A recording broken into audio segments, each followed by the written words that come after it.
Hello friends, మన learn word HTML సిరీస్కి మీకు welcome. మీరందరూ ట్యాగ్స్ మీద జరిగిన ప్రీవియస్ సెషన్ని చూసి ఉంటారు. లాస్ట్ సెషన్లో మనం ట్యాగ్స్ నేర్చుకున్నాం. అలాగే దానితో పాటు HTML ప్రోగ్రామ్ని ఎలా రాయాలని కూడా నేర్చుకున్నాము. ఇవాళ మన సెషన్ని స్టార్ట్ చేద్దాము. ఇవాళ టాపిక్ వచ్చేసి అట్రిబ్యూట్స్. మన లాస్ట్ టాపిక్ వచ్చేసి ట్యాగ్స్ అండ్ దానితో పాటు అట్రిబ్యూట్స్ కూడా ఎక్స్ప్లెయిన్ చేశాను. ఎందుకు అంటే ట్యాగ్స్ అండ్ అట్రిబ్యూట్స్ కొంచెం ఒకేలా ఉంటాయి. ఎందుకంటే ట్యాగ్లో అట్రిబ్యూట్ అనేది ఒక పార్ట్. మీరు స్లైడ్లో చూడొచ్చు అట్రిబ్యూట్ అంటే ఏంటి అండ్ వాటి క్యారెక్టరిస్టిక్స్ ఏంటి. ఓకే, ఫస్ట్ది వచ్చేసి HTML అట్రిబ్యూట్స్. ఇవి స్పెషల్ వర్డ్స్ ఏవైతే అడిషనల్ ఇన్ఫర్మేషన్ ప్రొవైడ్ చేస్తాయో. అంటే మనం ట్యాగ్ని రాస్తే మనం అట్రిబ్యూట్ని సేమ్ ట్యాగ్లో ఇంక్లూడ్ చేస్తాము. అట్రిబ్యూట్ వలన బ్రౌజర్ ఏ టాస్క్ పర్ఫామ్ చేయాలి అనేది డిటర్మైన్ చేస్తుంది. నేను మళ్ళీ చెప్తున్నాను మీకు. ఓకే, అట్రిబ్యూట్ వలన బ్రౌజర్కి అడిషనల్ ఇన్ఫర్మేషన్ వస్తుంది ఏదైతే టాస్క్ పర్ఫామ్ చేయాలో అని. ఓకే, మనకి తెలుసు ట్యాగ్స్ కూడా బ్రౌజర్కి ఇన్ఫర్మేషన్ని ప్రొవైడ్ చేస్తాయి ఏ టాస్క్ని పర్ఫామ్ చేయాలో దానికి సంబంధించి. అయితే అట్రిబ్యూట్స్ వలన బ్రౌజర్కి అడిషనల్ ఇన్ఫర్మేషన్ వస్తుంది ఏ టాస్క్ అయితే బ్రౌజర్ స్పెసిఫిక్గా పర్ఫామ్ చేయాలి అనేది. నెక్స్ట్, ప్రతి ఎలిమెంట్కి ట్యాగ్స్ లేదా అట్రిబ్యూట్స్ ఉంటాయి ఏదైతే ఎలిమెంట్ యొక్క బిహేవియర్ని డిఫైన్ చేస్తుందో. దీనిని ఒక ఎగ్జాంపుల్ సహాయంతో ఎక్స్ప్లెయిన్ చేస్తాను. మీరు ఒక ట్యాగ్ని రాసి దానికి ఒక కలర్ అసైన్ చేస్తే ఆ ట్యాగ్ కూడా సేమ్ టాస్క్ని పర్ఫామ్ చేస్తుంది ఒక పర్టికులర్ కలర్తో. సో ఇక్కడ అట్రిబ్యూట్ బిహేవియర్ని డిఫైన్ చేస్తుంది అండ్ ట్యాగ్ ఎలా బిహేవ్ చేస్తుంది అని. అంటే మన ట్యాగ్ లోపల కలర్ని డిఫైన్ చేస్తే అది సేమ్ టాస్క్ని అదే కలర్తో పర్ఫామ్ చేస్తుంది. నెక్స్ట్, అట్రిబ్యూట్స్ ఎప్పుడు స్టార్టింగ్ ట్యాగ్లోనే రాయాలి. మనం ట్యాగ్ రాసినప్పుడు మనం స్టార్ట్ ట్యాగ్ని అండ్ క్లోజ్ ట్యాగ్ని మెన్షన్ చేస్తాము అండ్ మనం అట్రిబ్యూట్ని స్టార్ట్లోనే రాస్తాము. ఓకేనా, చూడండి నేను దీన్ని ఒక ఎగ్జాంపుల్తో ఎక్స్ప్లెయిన్ చేస్తాను. నేను లాస్ట్ ప్రోగ్రామ్ నుండి ఓల్డ్ స్టఫ్ని రిమూవ్ చేస్తున్నా ఎందుకంటే మనం అట్రిబ్యూట్స్ని నేర్చుకోబోతున్నాం. నేను కేవలం దానికి యూజ్ అయ్యే స్టఫ్నే ఉంచుతున్నాను. నేను బేసిక్ HTML స్ట్రక్చర్ని యాజ్ ఇట్ ఈస్గా ఉంచుతాను. అంటే doctype.html ఏదైతే బ్రౌజర్కి అది HTML ఫైల్ని యూజ్ చేయాలని చెప్తుందో. HTML ట్యాగ్ని ఫాలో చేస్తూ హెడ్ ట్యాగ్ లోపల title tag, body tag and body tag close చేయాలి. ఇవాళ స్లైడ్ నుండి మనం అట్రిబ్యూట్ని ఎలా రాయాలో నేర్చుకుందాం. మీకు తెలుసు లాస్ట్ టైం మనం H1 నుండి H6 వరకు చూసినది హెడర్ ట్యాగ్స్ అండ్ P వచ్చేసి మన పారాగ్రాఫ్ ట్యాగ్. సో నేను హెడర్ ట్యాగ్ని బాడీ ట్యాగ్లో ఇంక్లూడ్ చేస్తాను అనుకుందాం. నేను H1ని యాడ్ చేస్తున్నా అండ్ నేను లోపల రాసేది ఇది, హలో హౌ ఆర్ యూ. నేను దీన్ని లాస్ట్ టైం లానే సేవ్ చేశాను. ఇప్పుడు బ్రౌజర్ని ఓపెన్ చేసి ప్రోగ్రామ్ని రన్ చేయాలి. సో నేను ప్రోగ్రామ్కి వెళ్తున్నా అండ్ అది ఇక్కడ ఫైల్ పాత్లో ఉంది. నేను ప్రోగ్రామ్ 1ని క్లిక్ చేసినప్పుడు బ్రౌజర్ ఆ ప్రోగ్రామ్ని ఓపెన్ చేస్తుంది. అదే నా program, hello how are you. మనం H2 ట్యాగ్ని యూజ్ చేసాము అందుకే ఈ ఫాంట్ ఇంత పెద్దగా కనిపిస్తుంది. ఇప్పుడు బ్రౌజర్ విండో యొక్క కలర్ వైట్ అండ్ ఒకవేళ నేను దానిని చేంజ్ చేసి వేరే కలర్లో రాయాలి అనుకుంటే దానికోసం ఒక అట్రిబ్యూట్ ఉంది BG కలర్. నేను దానిని బాడీ ట్యాగ్కి యాడ్ చేస్తాను. BG కలర్ ఈక్వల్ టు నేను BG కలర్ అట్రిబ్యూట్లో ఏ కలర్నైనా చూస్ చేసుకోవచ్చు అండ్ ఇప్పటికి నేను బేసిక్ కలర్ ఎల్లోని సెలెక్ట్ చేస్తున్నాను. నేను దాన్ని సేవ్ చేస్తున్నాను అండ్ నేను దీన్ని బ్రౌజర్లో రన్ చేసినప్పుడు మీరు చూడొచ్చు బ్రౌజర్ బాడీ కలర్ ఎల్లోగా అవుతుంది. ఓకే, మనం ఇవాళ అట్రిబ్యూట్స్ని నేర్చుకోబోతున్నాం. మనం ఇప్పుడు కోడ్ దగ్గరకు వెళ్ళి అట్రిబ్యూట్స్ అంటే ఏంటో చూద్దాము. ఇక్కడ బాడీ ట్యాగ్ లోపల నేను H1ని అప్లై చేశాను. H1 వలన ఏం జరగట్లేదు కానీ మనం దాన్ని ఎగ్జాంపుల్గా తీసుకున్నాము. అది బాడీ అనేది ఎంటీ కాదు, ఏదో కంటెంట్ ఉంది అని సూచిస్తుంది. మనం H1ని కంటెంట్గా తీసుకున్నాం అండ్ దాని లోపల హలో హౌ ఆర్ యూ అనే టెక్స్ట్ని తీసుకున్నాము. మనం బాడీ ట్యాగ్కి ఒక అట్రిబ్యూట్ అనేది పాస్ చేసాము, దాని పేరే BG కలర్. అది మన అట్రిబ్యూట్ అండ్ మనం దానికి వాల్యూ ఇచ్చాము, అదే ఎల్లో. మళ్ళీ బాడీ అనేది మన ట్యాగ్, BG కలర్ మన అట్రిబ్యూట్ అండ్ ఎల్లో వచ్చేసి మనం అట్రిబ్యూట్కి ఇచ్చిన వాల్యూ అన్నమాట. మళ్ళీ బాడీ అనేది మన ట్యాగ్, బీజీ కలర్ మన అట్రిబ్యూట్ అండ్ ఎల్లో వచ్చేసి వాల్యూ. ఇక్కడ మనం వాల్యూని చేంజ్ చేసుకోవచ్చు, కానీ అది వ్యాలిడ్ ఫార్మాట్లో ఉండాలి. ఇప్పుడు ఒకవేళ మనం కలర్స్ గురించి మాట్లాడుకుంటే అవి వర్డ్స్లా ఉంటాయి. ఎలా అంటే blue, green, orange, yellow, cyan, పేరు ఏదైనా కావచ్చు. ఒకవేళ మనం వాల్యూని వ్యాలిడ్ నేమ్ అండ్ కలర్ కోడ్ని యూజ్ చేసి పాస్ చేస్తే అది కూడా వ్యాలిడే. HTMLలో చాలా కోడ్స్ ఉంటాయి. ఈ కలర్ కోడ్స్ కూడా వాల్యూస్గా పాస్ చేయవచ్చు. ఎగ్జాంపుల్కి నేను బ్లాక్ కలర్ని పాస్ చేయాలి అనుకుంటున్నా. నేను #000 అని రాసి సేవ్ చేస్తాను. అప్పుడు బ్యాక్గ్రౌండ్ మనది బ్లాక్ అవుతుంది. ఓకేనా? ఒకవేళ నేను వైట్ కలర్ని పాస్ చేయాలనుకుంటే అది డిఫాల్ట్ కలర్ అయినాయి, కానీ నేను #FFF అని రాస్తాను #000 ప్లేస్లో. మనం సేవ్ చేసి లోడ్ చేస్తాము. అప్పుడు బ్యాక్గ్రౌండ్ వైట్గా మారుతుంది. బై డిఫాల్ట్ వైట్, కానీ నేను FFF అని రాస్తే బ్యాక్గ్రౌండ్ వైట్గా చేంజ్ అవుతుంది.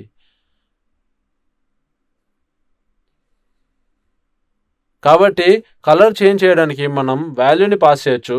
కలర్స్ కోసం నేమ్స్ అండ్ హెక్సాగోనల్ కోడ్స్ని యూజ్ చేయొచ్చు. మనకి 2 ఆప్షన్స్ అవైలబుల్గా ఉన్నాయి, కానీ తప్పనిసరిగా ఏదైతే మనం వాల్యూని పాస్ చేస్తున్నామో అది వ్యాలిడ్ అయ్యి ఉండాలి. మళ్ళీ మనం పాస్ చేసే వాల్యూ వ్యాలిడ్ అయ్యి ఉండాలి. ఒకవేళ నేను బీజీ కలర్లో ABCD అని రాస్తే అది వర్క్ అవ్వకపోవచ్చు, కానీ ఇక్కడ ABCD వర్క్ అవుతుంది. ఎందుకు అంటే అది ఒక కలర్ కోడ్ కావచ్చు, ఏదైతే కలర్ని డిఫైన్ చేస్తుందో. అలానే మనం ఏదైనా ర్యాండమ్ నేమ్ ఇస్తే అది వర్క్ అవ్వచ్చు, అవ్వకపోవచ్చు. సో ఏదైనా కోడ్ వర్క్ అవుతుంటే అంటే అది ఒక కలర్ని డిఫైన్ చేస్తుంది ఐడియల్గా, కానీ మనం అలా చేయము. ఎందుకంటే ఒక కలర్ని డిఫైన్ చేయడానికి ఇది ప్రాపర్ వే కాదు. సో ఇక్కడ మనం ఏం చేస్తాము, మనం కలర్స్కి ప్రాపర్ నేమ్స్ రాస్తాము. ఎలా అంటే బ్లూ, గ్రీన్, ఎల్లో, ఆరెంజ్ లేదా వైట్. కలర్ కోడ్స్ హ్యాష్ట్యాగ్స్తో పాటు. ఇప్పుడు నేను #ఎల్లో అని రాయడానికి ట్రై చేస్తాను అండ్ బ్యాక్గ్రౌండ్ ఎల్లోగా మారుతుంది. ఓకే, ఇవాళ టాపిక్లో అట్రిబ్యూట్స్. మనం అట్రిబ్యూట్ని నేర్చుకుని స్టార్ట్ ట్యాగ్లో రాసాము.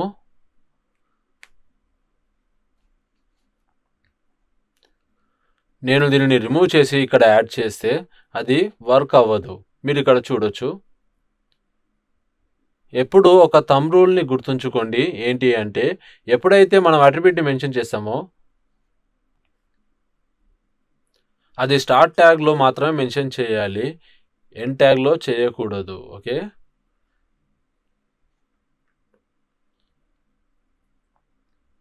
మళ్ళీ సైడ్లోకి వెనక్కి వద్దాం. అట్రిబ్యూట్ అనేది ఎప్పుడు దాని నేమ్ అండ్ వాల్యూ పేరుతోనే అప్లై చేయాలి. మనం ఎగ్జాంపుల్లో చూసినట్లుగా మనం అట్రిబ్యూట్ని రాసే విధానం ఏంటి అంటే దాని నేమ్ అండ్ వాల్యూ పేరులోనే రాయాలి. మనం అట్రిబ్యూట్ నేమ్ని రాసి దానితో పాటు వాల్యూని కూడా మెన్షన్ చేయాలి. అలాగే మనం ఎప్పుడు రెండింటిని పేరుగానే రాయాలి. ఒకవేళ నేను బీజీ కలర్ రాసి వాల్యూ నేమ్ని మెన్షన్ చేయకపోతే ఆ అట్రిబ్యూట్ అనేది వర్క్ అవ్వదు అండ్ ఏది చూపించదు. అలాగే అవుట్పుట్ని యాజ్ ఇట్ ఈస్గా చూపిస్తుంది. నేను దీనిని సేవ్ చేసి కోడ్ని రన్ చేస్తాను. మనం అట్రిబ్యూట్ని తీసుకున్నా ఏం జరగలేదు, ఎందుకంటే మనం వాల్యూని పాస్ చేయలేదు. మనం ఎప్పుడు అట్రిబ్యూట్ యొక్క వాల్యూని పాస్ చేయాలి, అప్పుడే అది పర్ఫెక్ట్గా ఆపరేట్ అవుతుంది.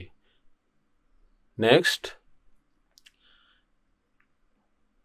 అట్రిబ్యూట్ నేమ్స్ అండ్ వాల్యూస్ అనేవి కేస్ సెన్సిటివ్. అవి W3C ద్వారా రికమెండ్ చేయబడినవి. అవి తప్పనిసరిగా లోవర్ కేసులోనే రాయాలి. W3C అంటే వరల్డ్ వైడ్ వెబ్ కన్సోర్టియం. అది HTMLకి ఫాలో అవ్వాల్సిన ప్రోటోకాల్స్ని డిఫైన్ చేస్తుంది. అలాగే W3C వరల్డ్ వైడ్ వెబ్ కన్సోర్టియంలో స్టఫ్ని ఎలా రాయాలో కూడా అది చెప్తుంది.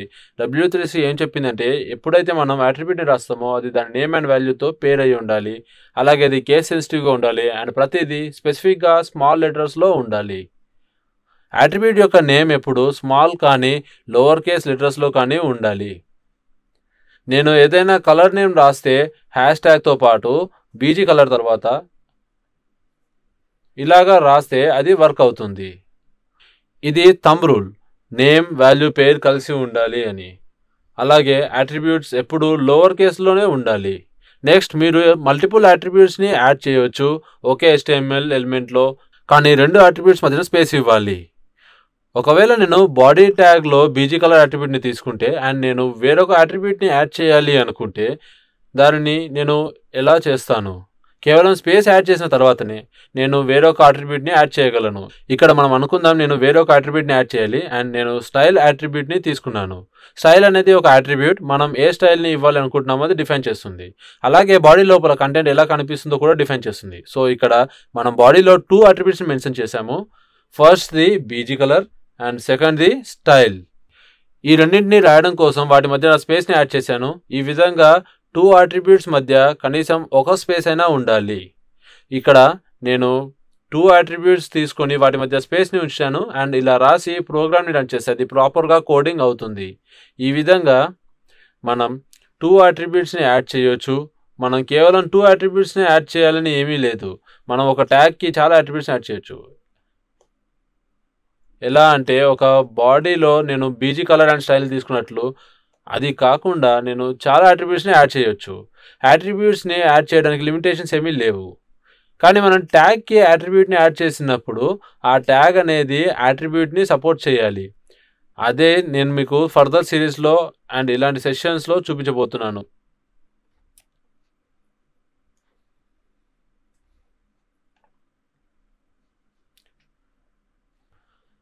స్లైడ్లో ఇంకొంచెం ముందుకు వెళ్దాము.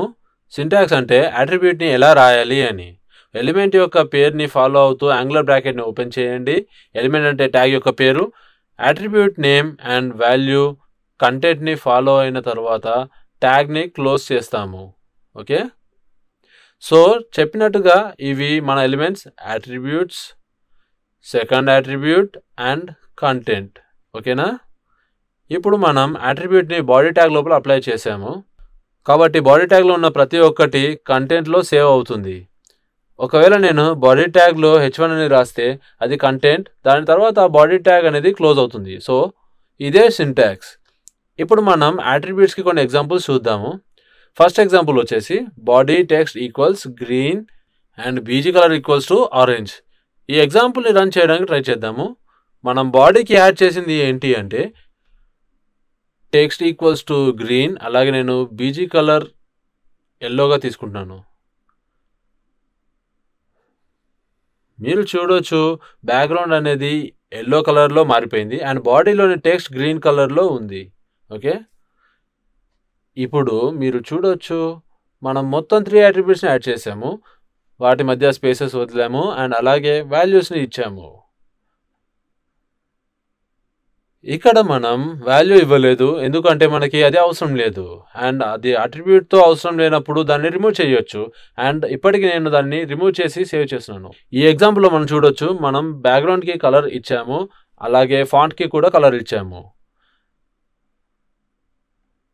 అట్రిబ్యూట్కి నెక్స్ట్ ఎగ్జాంపుల్ వచ్చేసి h1లో మనం title equal to this is heading అని రాసాము, దాని తర్వాత వేరేది రాసాము. ఇప్పుడు నేను టైటిల్ అట్రిబ్యూట్ అంటే ఏంటో ఎక్స్ప్లెయిన్ చేస్తాను. టైటిల్ అట్రిబ్యూట్ అంటే ఎందులో అయితే h1 ట్యాగ్లో రాసిన టెక్స్ట్ మీద హోవర్ చేసినప్పుడు, హోవర్ అంటే మౌస్ని నావిగేట్ చేయడం. సో మనం టెక్స్ట్ మీద హోవర్ చేసినప్పుడు స్క్రీన్ మీద పర్టికులర్ టెక్స్ట్ కాకుండా వేరేది కూడా చూడొచ్చు. ఏదైతే ఎక్స్ట్రా ఇన్ఫర్మేషన్ని పాస్ చేస్తుందో స్క్రీన్ మీద రాసిన టెక్స్ట్ గురించి. ఎక్స్ట్రా ఇన్ఫర్మేషన్ టైటిల్ ట్యాగ్కి యాడ్ చేస్తాము. ఒక క్లియర్ పిక్చర్ కోసం నేను మీకు ఒక ఎగ్జాంపుల్ హెల్ప్తో ఎక్స్ప్లెయిన్ చేస్తాను. ఇప్పుడు మనం హలో హౌ ఆర్ యూ అని రాసాము. సో ఇక్కడ నేను టైటిల్ని యాడ్ చేస్తాను అండ్ దాని లోపల నేను దిస్ ఈజ్ అండ్ ఇన్ఫర్మేషన్ అని రాస్తాను. మీరు ఇక్కడ అది చూడొచ్చు. నేను సేవ్ చేసి రీలోడ్ చేస్తున్నా. మీరు ఇప్పుడు చూడొచ్చు నేను టెక్స్ట్ మీద హోవర్ చేసినప్పుడు కింద ఒక ఎక్స్ట్రా బ్లాక్ కనిపిస్తుంది అండ్ మనం చూడొచ్చు ఆ బ్లాక్లో దిస్ ఈజ్ అండ్ ఇన్ఫర్మేషన్ అని రాసి ఉంటుంది. చూస్తున్నారు కదా ఫ్రెండ్స్? అంటే text hello how are you అనేది పర్మనెంట్గా స్క్రీన్ మీద చూపించబడుతుంది. మనం ఏదైనా ఎక్స్ట్రా రిలేటెడ్ టెక్స్ట్ని చూపించాలి అనుకుంటే ఎలా అంటే ఈ టెక్స్ట్ని ఇక్కడ ఎందుకు రాసాము దానికి రీజన్, లేదా ఏదైనా అడిషనల్ ఇన్ఫర్మేషన్ పాస్ చేయాలి అనుకున్నా వాటిని మనం ఇలాంటి టైటిల్ యూజ్ చేసి చూపించవచ్చు. ఓకేనా? దీనిని HTMLలో టూల్ టిప్ అంటారు అండ్ టూల్ టిప్ని యాడ్ చేయడానికి టైటిల్ అట్రిబ్యూట్ని యూజ్ చేయొచ్చు. టూల్ టిప్స్ అనేవి చాలా అవసరం అవుతాయి. మనం ఫామ్స్ని క్రియేట్ చేసినప్పుడు మనం ఇంకా ముందు నేర్చుకోవచ్చు. కాబట్టి మనం ఎప్పుడైనా లెంతీ ఫామ్స్ని క్రియేట్ చేసినా, ఫిల్ చేసినా అండ్ మనం ఫామ్లో అడ్రస్ని యాడ్ చేయాలనుకుంటే అడ్రస్ అనేది ఒక లైన్ కంటే ఎక్కువ కూడా ఉండొచ్చు. కొన్నిసార్లు 5-6 లైన్స్ కూడా ఉంటాయి. మనం టెక్స్ట్ ఏరియాలో అడ్రస్ చూపించినప్పుడు స్క్రోల్ బార్ కనిపిస్తుంది. మనం టూల్ టిప్ని సేమ్ అడ్రస్ దగ్గర చూపించడానికి యూజ్ చేస్తాము. ఎలా అంటే ఒకవేళ అడ్రస్ కనుక ప్రాపర్గా కంప్లీట్గా చూపించకపోతే మనం అడ్రస్ పైన మౌస్ని హోవర్ చేస్తాము అండ్ టూల్ టిప్ని యూజ్ చేసి అది మనకు కంప్లీట్ అడ్రస్ని చూపిస్తుంది. కాబట్టి టూల్ టిప్ అనేది యూస్ఫుల్ ఫంక్షనాలిటీ. దీని ద్వారా అయితే మనకి తక్కువ ఇన్ఫర్మేషన్ దగ్గరగా చూపిస్తుంది. నెక్స్ట్ ఎగ్జాంపుల్, టైటిల్ తర్వాత ఏ అంటే ఏంటి? నేను మీకు ఎగ్జాంపుల్తో ఎక్స్ప్లెయిన్ చేస్తాను. ఏ యొక్క కంప్లీట్ నేమ్ వచ్చేసి యాంకర్ ట్యాగ్. అది లింక్స్ని స్పెసిఫై చేయడానికి యూజ్ చేస్తారు. లింక్స్ ఒకవేళ మనం ఒక ప్లేస్లో ఉంటే వేరే ప్లేస్కి నావిగేట్ చేయాలనుకుంటే దానికోసం మనం యాంకర్ ట్యాగ్ని యూజ్ చేయొచ్చు. ఎగ్జాంపుల్కి H1 ట్యాగ్ తర్వాత ఏ ట్యాగ్ని రాస్తాను. నేను ఏ ట్యాగ్ రాసిన వెంటనే ఇక్కడ డిఫాల్ట్గా సబ్లైన్ టెక్స్ట్ ఎంటర్ అవుతుంది, href బై డిఫాల్ట్గా. అది కూడా ఎడిటర్ యొక్క ఫంక్షనాలిటీ అండ్ అది ఎలిమెంట్ యొక్క మ్యాండేటరీ అట్రిబ్యూట్స్ని డిఫాల్ట్గా పాస్ చేస్తుంది. మనం దానికి ఎక్స్ట్రా రాయాల్సిన అవసరం లేదు. కాబట్టి ఏ అంటే anchor tag, ANCHOR anchor tag. Anchor tag different screen or web పేజెస్ని స్కిప్ చేయడానికి, లింక్ని డిఫైన్ చేయడానికి యూజ్ అవుతుంది. ఓకేనా గైస్? దీన్ని మనం ఏ ట్యాగ్ యూజ్ చేసి చేయొచ్చు. ఓకే, మనం డిఫరెంట్ వెబ్ పేజ్కి ఈ లింక్ సహాయంతో వెళ్ళొచ్చు. ఓకే, సో మనం అనుకుందాం నేను LearnOne వెబ్సైట్ని విజిట్ చేయాలనుకుంటున్నాను. ఏ రాసిన తర్వాత అది హైపర్ టెక్స్ట్ రిఫరెన్స్ ఉంటుంది. దాని అర్థం హైపర్ టెక్స్ట్ రిఫరెన్స్. నేను LearnOne వెబ్సైట్ యొక్క పాత్ని యాడ్ చేస్తాను అండ్ ఇక్కడ LearnOne రాస్తాను. ఇక్కడ మీరు చూస్తున్నారు కదా ఫ్రెండ్స్. ఓకే, ఇక్కడ నేను పాత్ని యాడ్ చేయాలి. సో నేను LearnOneని ఓపెన్ చేస్తున్నా. ఇది సైట్ URL అండ్ నేను కాపీ చేసి పేస్ట్ చేస్తాను. సో మనకి ఇక్కడ లోపల URL ఉంది, href https://www.learnone.com/ అండ్ ఇక్కడ LearnOne. ఇప్పుడు నేను సేవ్ చేసి రీలోడ్ చేసినట్లయితే నేను రీలోడ్ చేసిన వెంటనే LearnOne ఇక్కడ కనిపిస్తుంది అండ్ మీరు అండర్లైన్ కూడా చూడొచ్చు. మనం ఎప్పుడైతే యాంకర్ ట్యాగ్ని యూజ్ చేస్తామో యాంకర్ ట్యాగ్ కింద యూజ్ చేసిన లింక్స్ అండర్లైన్ అయ్యి ఉంటాయి. ఓకే,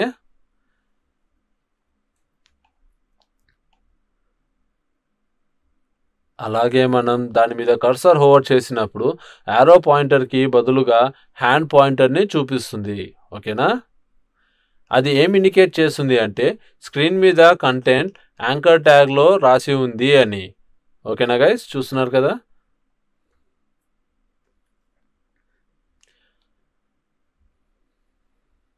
నేను దీని మీద క్లిక్ చేయగానే స్క్రీన్ LearnOne వెబ్సైట్కి రీడైరెక్ట్ అవుతుంది.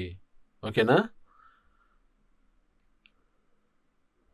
కాబట్టి ఎప్పుడైనా మనం అడిషనల్ లింక్ని ఇన్సర్ట్ చేయాలి అనుకుంటే మన వెబ్ పేజ్లో మనం యాంకర్ ట్యాగ్ని యూజ్ చేసాము అండ్ href అట్రిబ్యూట్ కింద మనం యూస్ఫుల్ లింక్ని యూజ్ చేయొచ్చు. మీరు పాస్ చేసే లింక్ కానీ URL కానీ ఎగ్జిస్ట్లో ఉండాలి అండ్ ఇది వెబ్సైట్ యొక్క ఎగ్జిస్టింగ్ లింక్ లేదా URL అయ్యి ఉండాలి.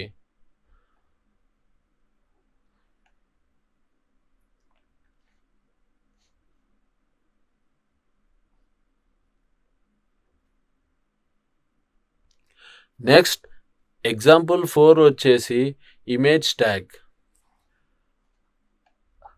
IMG అంటే ఇమేజ్ ట్యాగ్ అండ్ వెబ్ పేజ్లో ఇమేజ్ యాడ్ చేయడానికి లేదా లోడ్ చేయడానికి యూజ్ అవుతుంది. ఇమేజ్ ట్యాగ్ని యూజ్ చేయడానికి కొన్ని బేసిక్ రూల్స్ ఉన్నాయి, నేను వాటిని కూడా ఎక్స్ప్లెయిన్ చేస్తాను. మనం అనుకుందాం నేను ఒక ఇమేజ్ని యాడ్ కానీ లోడ్ కానీ చేయాలనుకుంటున్నా ప్రస్తుతం ఉన్న పేజ్లో. ఫస్ట్లీ ఇమేజ్ అనేది నా సిస్టంలో ఉండాలి. ఒకవేళ నేను ఇమేజ్ కనుక లోడ్ చేసినట్టయితే అది స్పెసిఫిక్ పాత్లో ఎగ్జిస్ట్ అయ్యి ఉండాలి. సో ఇప్పుడు నేను ఏం చేశాను అంటే నేను ఫోల్డర్లో shoes.jpg అనే పేరుతో ఇమేజ్ని సేవ్ చేశాను ఎక్కడైతే మన ప్రోగ్రామ్ సేవ్ అయ్యి ఉందో. అదే జోయల్ HTMLలో ప్రోగ్రామ్స్ కింద అక్కడ నేను shoes.jpg అనే పేరుతో ఇమేజ్ని సేవ్ చేశాను. నేను ఇమేజ్ ఓపెన్ చేస్తున్నాను, అది ఒక షో ఇమేజ్. ఇప్పుడు నేనేం చేయాలి అంటే ఆ ఇమేజ్ని ప్రోగ్రామ్కి యాడ్ చేయాలి. నేనేం చేస్తానంటే కోడ్లోకి వెళ్తాను, ట్యాగ్ లోపల ఇమేజ్ యొక్క ట్యాగ్ వచ్చేసి img. ఓకే, నేను ఇమేజ్కి img అని రాశాను. అండ్ ఇక్కడ నేను img అని రాయగానే బేసిక్ అట్రిబ్యూట్స్ వచ్చేసి src వస్తుంది. అండ్ ఎడిటర్ని యూజ్ చేయడం వలన ఉండే ఫంక్షనాలిటీస్ ఇవే అన్నమాట. src అట్రిబ్యూట్ అంటే సోర్స్, అంటే ఏ పాత్ నుండి లేదా సోర్స్ నుండి అయితే మనం ఇమేజ్ని యాడ్ చేయాలి అనుకుంటున్నాము. సో నేను పాత్ని ఇక్కడ సోర్స్లో యాడ్ చేస్తాను, ఇక్కడైతే మన ఇమేజ్ సేవ్ అయ్యి ఉందో, ప్రస్తుతం ఎక్కడైతే నా ప్రోగ్రామ్ని సేవ్ చేశాను అదే ఫోల్డర్లో నా ఇమేజ్ ఉంది. అందువల్ల నేను పాత్ని యాడ్ చేయాల్సిన అవసరం లేదు, సింపుల్గా ఇమేజ్ యొక్క నేమ్ యాడ్ చేస్తే చాలు. ఓకే, నా ఇమేజ్ యొక్క పేరు వచ్చేసి shoes.jpg, కాబట్టి సోర్స్ కూడా shoes.jpg. నేను సేవ్ చేసి రీలోడ్ చేశాను. ఇక్కడ మనం ఏదో ఒకటి చూడొచ్చు, కానీ అది ఏంటి అనేది మనకు తెలీదు. అంటే నేను సోర్స్ పాత్లో రాసినది రాంగ్ అయ్యి ఉండొచ్చు, లేదా ఆ ప్లేస్లో ఇమేజ్ ఉండకపోవచ్చు. ఓకే, దానికోసం ఆ ఇమేజ్ ఆ పాత్లో ప్రజెంట్ అయ్యి ఉందో లేదో నేను చెక్ చేయాల్సి ఉంటుంది. ఓకే, ఎందుకంటే అది సేమ్ పాత్ కానీ ఇమేజ్ మాత్రం కనిపించట్లేదు, అంటే స్పెల్లింగ్ తప్పు అయ్యి ఉండొచ్చు. అది shoes.jpg. ఇంకా మనం దీనికి ప్రాపర్టీస్ని చెక్ చేద్దాం. ఓకే, ఇది jpg అంటే ఫైల్ ఫార్మాట్ కరెక్టే. ఒకవేళ అది అవ్వకపోతే అంటే స్లాష్ని యాడ్ చేద్దాము.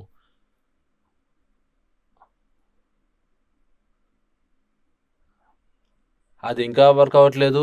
దానికి ఐడెంటిఫై చేయడానికి మనం ఏం చేయాలి అంటే మనం చూడొచ్చు ఇమేజ్ నేమ్ shoes.jpg అండ్ దాని ఫార్మాట్ కూడా .jpg.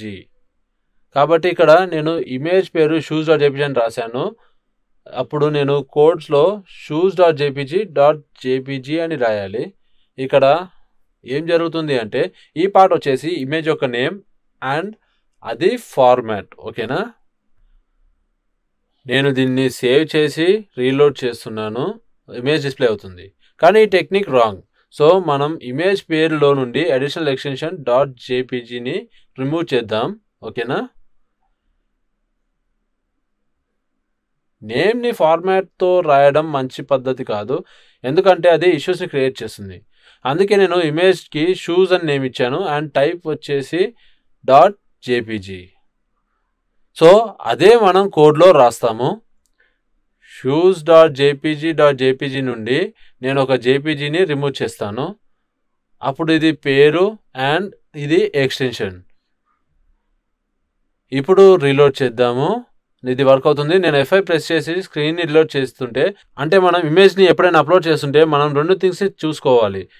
ఫస్ట్లీ ఇమేజ్ని ఫోల్డర్లో సేవ్ చేయాలి ఎక్కడైతే ప్రోగ్రామ్ని సేవ్ చేస్తామో. ఒకవేళ అది సేమ్ కాకపోతే మనం పాత్ని యాడ్ చేయాలి. నేను మీకు ఒక ఎక్స్ప్లెయిన్ చేస్తాను, ఇమేజ్ని పాత్ని యాడ్ చేస్తాను. నేను ఇమేజ్ అని ఒక పేరుతో న్యూ ఫోల్డర్ని క్రియేట్ చేస్తున్నాను అండ్ నేను ఇమేజ్ షూస్ని ఈ ఫోల్డర్కి మూవ్ చేస్తున్నాను. ఇప్పుడు ఇమేజ్ ఫోల్డర్లో ప్రోగ్రామ్స్లో ఇమేజ్ ఉంది. ఇప్పుడు చూద్దాం దాన్ని యాక్సెస్ చేయగలమో లేదో. ఇప్పుడు నేను F5ని ప్రెస్ చేస్తాను అండ్ ఇమేజ్ డిసపియర్ అయింది. మళ్ళీ బ్రోకెన్ ఇమేజ్ ఐకాన్ కనిపిస్తుంది. ఓకే, అంటే ఇమేజ్ యొక్క పాత్ ఇన్కరెక్ట్ అండ్ ప్రోగ్రామ్ దాన్ని యాక్సెస్ చేయలేదు. కాబట్టి ఇక్కడ నేను ఇమేజ్ అండ్ స్లాష్ని రాసి సేవ్ చేస్తాను. అంటే మనం పాత్ని యాడ్ చేయాలి సోర్స్లో ఎక్కడైతే మన ఇమేజ్ సిస్టంలో సేవ్ అయ్యి ఉందో. ప్రస్తుతం షూస్ యొక్క ఇమేజ్ అనే ఫోల్డర్లో సేవ్ అయ్యి ఉంది, ఏదైతే image/shoes.jpg అని రాశాను. సో అదే మన ఇమేజ్ ట్యాగ్. మనం చూడొచ్చు ఇమేజ్ కొంచెం పెద్దగా కనిపిస్తుంది అండ్ మనం దానిని ఫిక్స్ చేసి చిన్నగా చూపించాలి. కాబట్టి నేను హైట్ ఈక్వల్స్ 100ని యాడ్ చేయాలి. ఇప్పుడు హైట్ని pxలో ఇచ్చారు, కానీ నేను ఇక్కడ 100గానే రాస్తాను. సిస్టమ్ పిక్సెల్స్ pxలో తీసుకుంటుంది బై డిఫాల్ట్గా. అలానే నేను విడ్త్ ఈక్వల్స్ టు 100 కూడా రాస్తాను. దానిని ఇప్పుడు నేను సేవ్ చేస్తున్నా. నేను అది సేవ్ చేసినప్పుడు మీరు చూడొచ్చు ఇమేజ్ చిన్నగా అవుతుంది. అండ్ ఇప్పుడు దాన్ని హైట్ అండ్ విడ్త్ 100 పిక్సెల్స్. ఒకవేళ మనం ఇంకా పెద్దగా చేయాలి అనుకుంటే నేను హైట్ని 200గా రాస్తాను, లేదా విడ్త్ని 200గా రాస్తాను, లేదా నాకు బ్రాడర్ విడ్త్ కావాలి అంటే నేను 250గా రాస్తాను. ఓకే, నేను రీలోడ్ చేసిన వెంటనే అది ఇలా కనిపిస్తుంది. మీరు హైట్ని విడ్త్ని మీకు కావాల్సిన ప్రకారంగా సెట్ చేసుకోవచ్చు. కానీ మనం ఇప్పుడు ఏం నేర్చుకుంటున్నామంటే మనం ఒక ఇమేజ్ని ఎలా యాడ్ చేయాలి, అలాగే దాని అట్రిబ్యూట్స్, సోర్స్, హైట్ అండ్ విడ్త్ని ఎలా యాడ్ చేయాలి. మన అట్రిబ్యూట్స్ నేర్చుకోవడానికి ఇంకో ఎగ్జాంపుల్ ఉంది. అదే p ట్యాగ్లో యూజ్ చేసే స్టైల్ అట్రిబ్యూట్. స్టైల్ని యూజువల్గా లైన్లో యూజ్ చేయడానికి యాడ్ చేస్తాము. ఓకే, అంటే దాన్ని సిఎస్ఎస్ని ఒక లైన్లో యాడ్ చేయడానికి యూజ్ చేస్తాము. కానీ ఇప్పటికీ మనం స్టైల్ని అట్రిబ్యూట్గా నేర్చుకుందాం. అలాగే ఏ బేసిక్ స్టైల్స్లో మనం యాడ్ చేయగలమో చూద్దాము. సో మనం అనుకుందాం, నేను ఒక p ట్యాగ్ని తీసుకున్నాను అండ్ పారాగ్రాఫ్ లోపల నేను ఐఎమ్ ఫైన్ని యాడ్ చేస్తున్నా.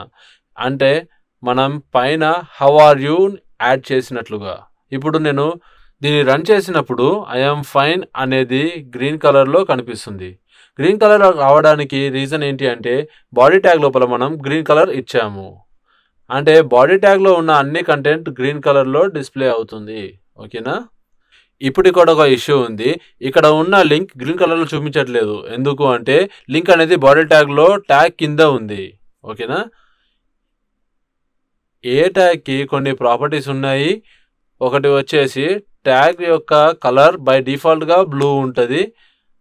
అది లింక్ కాబట్టి W3C ద్వారా డిఫైన్ చేయబడింది. లింక్స్ అనేవి ఎప్పుడూ బ్లూ కలర్లో అండర్లైన్ చేసి ఉండాలి. ఈ కారణం వల్ల టెక్స్ట్ మొత్తం అంతా గ్రీన్ కలర్లో అయినా కానీ యాంకర్ ట్యాగ్ అని లింక్ అని బ్లూ కలర్లో కనిపిస్తుంది. ఒకవేళ మీకు కావాలి అనుకుంటే సిఎస్ఎస్ కానీ స్టైల్ని కానీ మీ రిక్వైర్మెంట్ ప్రకారంగా చేంజ్ చేసుకోవచ్చు. ప్రస్తుతం పారాగ్రాఫ్లో లేదా p ట్యాగ్లో ఉన్న గ్రీన్ టెక్స్ట్ కలర్లో కనిపిస్తుంది, కానీ నాకు అది అవసరం లేదు. నాకు టెక్స్ట్ వేరే కలర్లో ఉండడం కావాలి, బ్లాక్ కలర్లో అనుకుందాం. కాబట్టి ఇక్కడ p ట్యాగ్లో style equal to colour semicolon black అని రాస్తాను. దానిని సేవ్ చేసి నేను ఇక్కడ రీలోడ్ చేస్తాను. ఓకే, పారాగ్రాఫ్ ట్యాగ్ యొక్క కలర్ బ్లాక్గా అవుతుంది. ఇప్పుడు ఇక్కడ మనం స్టైల్ని అట్రిబ్యూట్గా తీసుకున్నాం అండ్ మనం సిఎస్ఎస్ని రాసాము. సిఎస్ఎస్ గురించి డీటెయిల్గా మనం సిఎస్ఎస్ ట్యూటోరియల్ని స్టార్ట్ చేసినప్పుడు చదువుకుందాం. ఇక్కడ మనం బేసిక్ సిఎస్ఎస్ని తీసుకున్నాం కాబట్టి మనం ఈజీగా అర్థం చేసుకుందాం స్టైల్ ఒక అట్రిబ్యూట్ అని. అండ్ మనం స్టైల్ని ఏ ట్యాగ్లోనే ఇంక్లూడ్ చేయొచ్చు అని. అండ్ ఈ స్టైల్లో మనం కలర్ సిఎస్ఎస్ని యూజ్ చేసాము. దానికి రాయడానికి ఒక ప్రాపర్ మెథడ్ ఉంది. అదే colour followed by colon and colour యొక్క నేమ్. సో ఇది సిఎస్ఎస్, కానీ ఇప్పుడు మనం దీన్ని అట్రిబ్యూట్గా తీసుకున్నాం అండ్ అందుకే మనం అట్రిబ్యూట్ సెషన్లో ఎక్స్ప్లెయిన్ చేస్తున్నాము. ఇవాళ మనం డిఫరెంట్ ఎగ్జాంపుల్స్ చూసాము. లైక్ మనం బీజీ కలర్ని లోపల తీసుకున్నాం, టైటిల్ని H1 లోపల అండ్ hrefని యాంకర్ ట్యాగ్ కింద తీసుకున్నాం. ఇమేజ్లో మనం 3 అట్రిబ్యూట్స్ని కలిపి వాడాము. అవే source, height and width. And సిఎస్ఎస్ని p ట్యాగ్ లోపల యూజ్ చేసాము. సిఎస్ఎస్ని స్టైల్ అట్రిబ్యూట్గా యాడ్ చేసాము. సో ఇదే అట్రిబ్యూట్ గురించి అండ్ వాటిని ఎలా యూజ్ చేస్తాము అని. మనం అట్రిబ్యూట్స్ని ప్రోగ్రామ్కి ఎలా యాడ్ చేస్తాము అనేది ఎగ్జాంపుల్ సాయంతో నేర్చుకున్నాం. దీనితో మన అట్రిబ్యూట్ సెషన్ కంప్లీట్ అయింది. అట్రిబ్యూట్స్ని ఎలా రాయాలి, యాడ్ చేయాలి అనేది ఇక్కడతో కంప్లీట్ అయింది. నెక్స్ట్ సెషన్ వచ్చేసి మనకి ఎలిమెంట్స్ గురించి, HTMLలో ఎలిమెంట్స్ ఏంటివి, అవి ఏంటివి అండ్ వాటి యూసేజెస్. ఇదంతా చూసినందుకు థ్యాంక్ యూ. అండ్ మనం ఇవాళ నేర్చుకున్న అట్రిబ్యూట్స్ అన్నీ చూస్తారు అని నేను అనుకుంటున్నాను. ఇవాళ మనం నేర్చుకున్న అన్ని అట్రిబ్యూట్స్ యొక్క ఎగ్జాంపుల్స్ 1 by 1 చూడండి. ఒకవేళ మీరు ఇంకా ఎక్కువ రీసెర్చ్ చేయాలనుకుంటే మీరు వీటికి మీ ప్రోగ్రామ్స్లో రాయొచ్చు. మీకు ఏమైనా క్వైరీస్ అండ్ క్వశ్చన్స్ కనుక ఉంటే వీడియో కింద ఉన్న డిస్కషన్ బటన్ క్లిక్ చేసి అక్కడ పోస్ట్ చేయండి. అలా మీరు మీ ఫెలో లర్నర్స్తో కనెక్ట్ అయ్యి కోర్స్ గురించి డిస్కస్ చేసుకుంటారు. ఇంకా మా టీం కూడా వాటిని సాల్వ్ చేయడానికి ట్రై చేస్తుంది. Thank you so much.